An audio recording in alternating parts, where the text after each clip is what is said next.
गुरुजी किसी का घर नहीं भर देते सोने चांदी हीरे मोती से, पर हाँ जो उनके पास है उसे भोगने का मौका जरूर देते हैं गुरु, समय दे देते हैं, समय अच्छा कर देते हैं। जो हमारे पास है उसे हम भोग लें, यह भी अपना भाग्य होता है। लोगों के पास इतना ज्यादा होता है पर कुछ नहीं भोग पाते। अभी अभी कमाया, बंगला बनाया, गाड़ी खरीदी, पहले गरीब थे अभी अमीर हुए, हार्ट अटैक आया, मर गए, पूरी गरीबी निकल गई। 10 साल में जैसे तैसे लाइन लगी और अब मर गए, चले गए छोड़ के, सब भोग नहीं पाए। क्यों?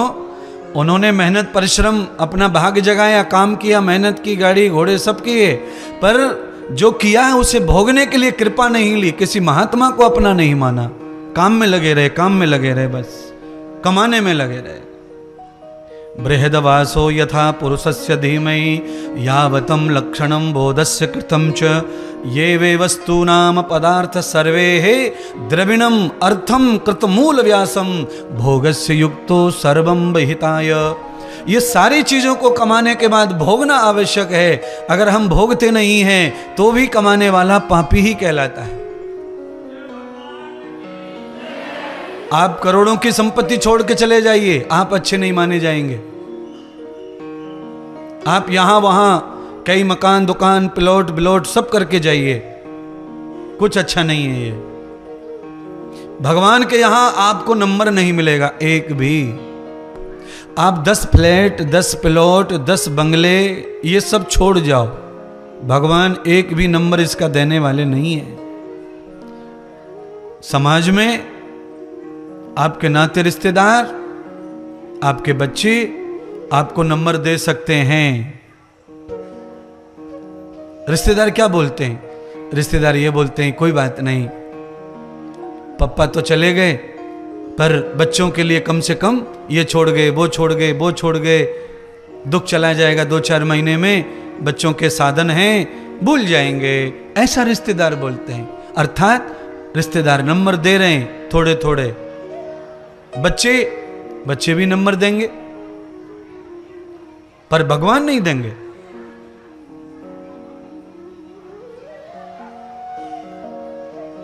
भगवान ने पांडवों को एक नंबर नहीं दिया। इतना बड़ा खजाना कुबेर का, इतना बड़ा हस्तिनापुर, यहां से लेके बर्मा, मलेशिया तक, इंडोनेशिया तक, जिनका राज्य एक छत्र चलता था, वो पांडव जब गए तो उनको संपत्ति का नंबर भगवान ने नहीं दिया।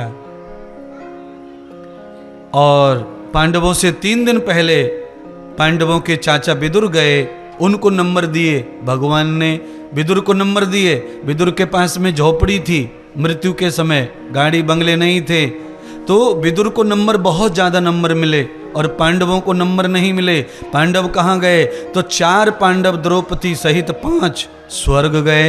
पुण्यात कृतम न जाताम, स्वर्ग चले गए। और जो स्वर्ग जाते हैं वो अपने आप को खुद नसीब ना समझें, यानी अच्छा नसीब नहीं है उनका। क्यों? स्वर्ग जाने के लिए तो लाखों लोग कामना कर रहे हैं, करोड़ों कामना कर रहे हैं। दादा स्वर्ग चले जाएं उसके लिए लोग भंडारा कर रहे हैं, तेरवा कर रहे हैं, बामन जिमा रहे हैं, स्वर्ग चले जाएं बाबा। पर क्या है स्वर्ग में? अंतहु स्वर्ग देह दुखदाई। स्वर्ग भी अंत में दुख देने वाला ही बनता है, क्योंकि स्वर्ग में बहुत दिन रहने को मौका नहीं है। स्वर्ग में तभी तक रह सकते हैं जब तक तुम्हारे पास पैसा है, यानी पुण्य है। होटल में कितने दिन रह सकते हैं? होटल में, होटल माने स्वर्ग। होटल माने क्या? स्वर्ग। आप अपने घर में फोन करके सामान नहीं मंगा सकते, कमरे में बैठे बैठे कॉल कर करके आप दिन भर नहीं मंगा सकते। अपनी पत्नी से भी आप दिन भर नहीं करवा सकते सेवा, फोन कर करके। ये मैं चैलेंज से कह सकता हूं, लिख के दे सकता हूं। पत्नी दिन भर फोन पे पति की इच्छा पूरी नहीं कर सकती, पर दिन भर होटल में इच्छा पूरी हो सकती है। क्यों हो सकती है? क्योंकि आप जितना ज़्यादा फ़ोन करेंगे, जितना ज़्यादा मंगाएंगे, होटल वाला उतना खुश होता है, क्योंकि उसका बिल बढ़ता जाता है और तुम्हारी बैंक का बैलेंस घटता जाता है। और जब बैलेंस 0 हो जाता है तो आपको होटल छोड़ के जाना पड़ता है। ऐसे ही स्वर्ग है, पुण्य का खजाना जब तक है, स्वर्ग में बैठे बैठे मौज मारो, बिस्तर पे पड़े पड़े, वहीं धोने वाले आ जाएंगे, वहीं खिलाने वाले आ जाएंगे, वहीं पहुंचने वाले आ जाएंगे, वहीं पकाने वाले आ जाएंगे, सब वहीं आ जाएगा। पर संपत्ति पुण्य समाप्त होने पर स्वर्ग धक्का मार देता है, वहां किसी को भी जगह नहीं है बिना पैसे के। है कैसे नहीं है? कोई बाजारू औरत अर्थात वैश्या, वैश्या बिना पैसे के नहीं सुख देगी आपको, वहां पैसा चाहिए। आप खूबसूरत हैं नहीं हैं कोई फर्क नहीं पड़ता, उसको पैसा होना बस। बिल्कुल ऐसा है स्वर्ग। भोगस्य स्वर्गो प्रियाणाम नस्तो देव जना सुख। इसलिए स्वर्ग की कामना करना भी खुशी नहीं है, स्वर्ग की कामना करना भी कोई ज्ञान नहीं है, विवेक नहीं है। कामना क्या है? मुक्तो भ्यादर्शिताम भागवतो, उऋण हो जाऊं, ये कामना होनी चाहिए। किस चीज से? धर्म के ऋण से उऋण हो जाऊं, ये कामना करो बख्श। पूजा करते समय, भजन करते समय, दान करते समय, जब भी तुमको अकल अच्छी हो उस समय भी यही कामना करो कि धर्म से उऋण हो जाए, धर्म का ऋण न रह जाए। धर्म का ऋण जिनके ऊपर है उनको कोई खुशी नहीं मनानी चाहिए।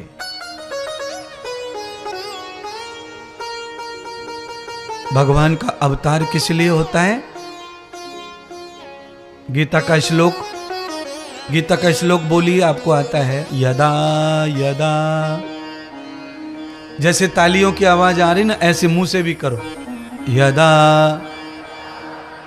धर्मस्य ग्लानिर् भवति भारत अभ्युत्थानम् अधर्मस्य तदात्मानं सृजाम्य अहम। अहम माने मेरा, सृजाम सृजन करने के लिए। सृजन का अर्थ होता है पानी देने के लिए। पौधा तो था, धर्म तो था, पर धर्म पतझड़ हो गया, सूख गया। तो भगवान कहते हैं उसमें पानी डालने के लिए मैं आता रहता हूं।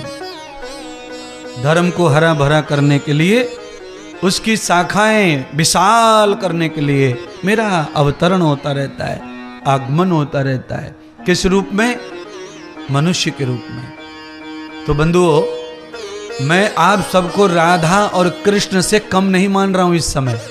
तो आपका भी जन्म उसके लिए ही हुआ है, आपका भी जन्म उसके लिए ही हुआ है। किसके लिए हुआ है? पौधे में पानी डालकर उसे बड़ा करने के लिए, अर्थात धर्म संस्थापना अर्थाय, धर्म की संस्थापना के लिए, उस अर्थ के लिए, उसके लिए आपका जन्म हुआ है। आपका जन्म मांस खाने के लिए नहीं हुआ है, हड्डी चूसने के लिए नहीं हुआ है।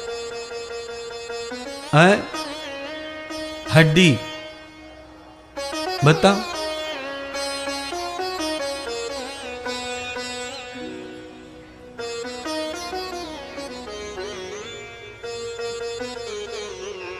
माताओं, ये बीच में से एक जैसी साड़ी की दो माताएं कहां जा रही हैं बैक गियर डाल के? धर्म संस्थापना अर्थाय है। ओ माँ, क्या बात है? बच्चा खो गया क्या? लफड़ा है?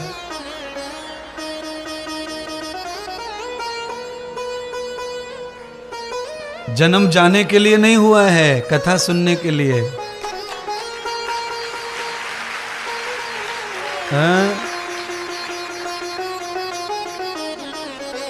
कोई बात नहीं, कोई काम आ गया? अर्जेंट है? अर्जेंट है? हाँ अर्जेंट है। कुछ अर्जेंट ऐसा होता है जो बताया नहीं जा सकता है। आखिर में शरीर ही तो है, पेट है, क्या पता।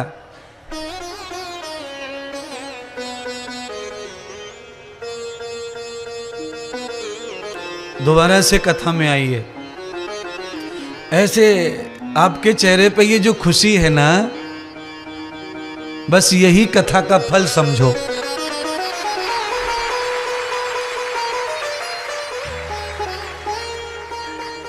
सात दिन कथा सुननी है आपको, तो कथा सुनने का जो नियम है वो ये है कि 7 दिन मांस, मटन, अंडा, गुटखा, तंबाकू, बीड़ी, सिगरेट, शराब, जुआ, इनसे मुक्ति चाहिए 7 दिन।